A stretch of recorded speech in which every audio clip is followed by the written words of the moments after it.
अवधूत चिंतन श्री गुरुदेव दत्त श्री स्वामी समर्थ महाराज की जय. नमस्कार भक्तांनो, संपूर्ण भक्तिमय चॅनलमध्ये आपले मनापासून स्वागत आहे.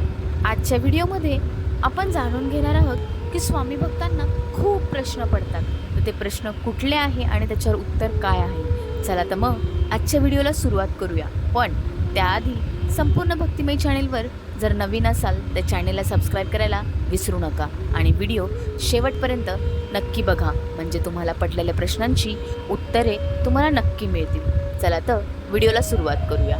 श्री स्वामी समर्थ. श्वासागणिक नामस्मरण हीच निष्काम साधना.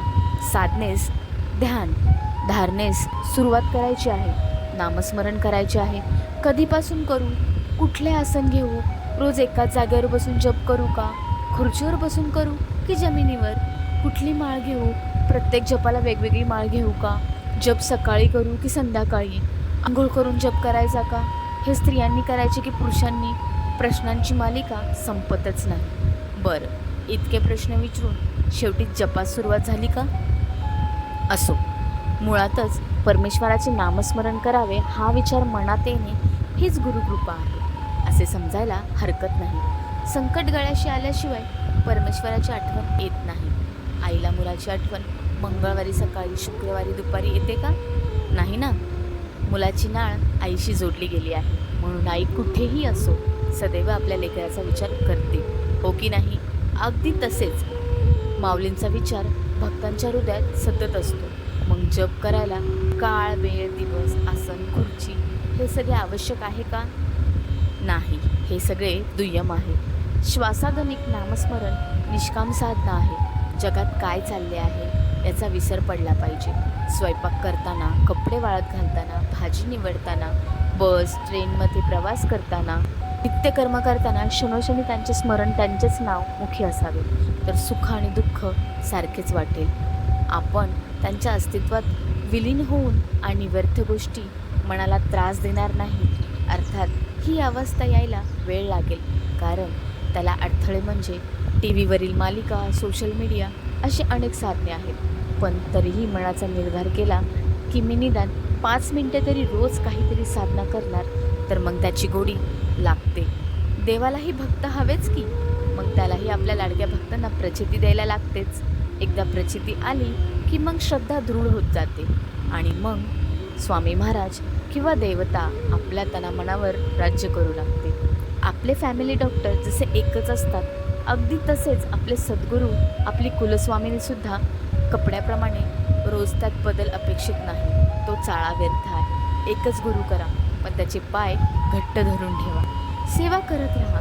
त्यांनी आपल्याला काय द्यायचे आणि ते कधी द्यायचे ते त्यांना ठरवू देत. आपण घेण्याचे पात्र झालो की ते आपल्याला देणारच, पण त्यासाठी अट्टहास नको आणि ते मिळवण्यासाठी नामस्मरण तर अजिबात नको.